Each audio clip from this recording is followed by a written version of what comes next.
पंतप्रधान नरेंद्र मोदी यांनी आज मन की बात या कार्यक्रमात अत्यंत प्रेरक बाबी सांगितल्या अशी प्रतिक्रिया उपमुख्यमंत्री देवेंद्र फडणवीस यांनी व्यक्त केली। 39 दिवसांची बालिका आणि 65 वर्षांच्या महिलेच्या अवयवदानामुळे अन्य व्यक्तींना जीवनदान मिळालं आहे।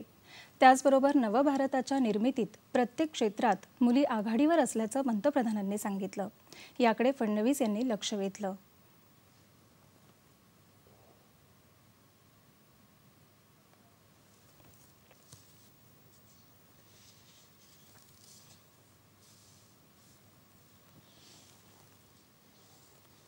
मन की बात मध्ये मोदीजींनी अत्यंत प्रेरक अशा प्रकारच्या गोष्टी सांगितलेल्या आहेत।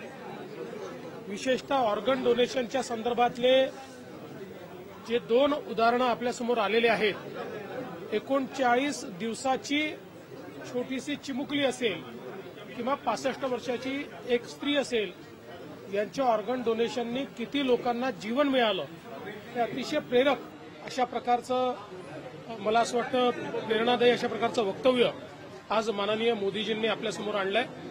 त्याच वेळेस आमच्या ज्या मुली आहेत या कशा प्रकारे नवभारताच्या निर्मितीमध्ये प्रत्येक क्षेत्रात आज मोठं काम करतायत हे आपल्यासमोर त्यांच्या माध्यमातून आलंय।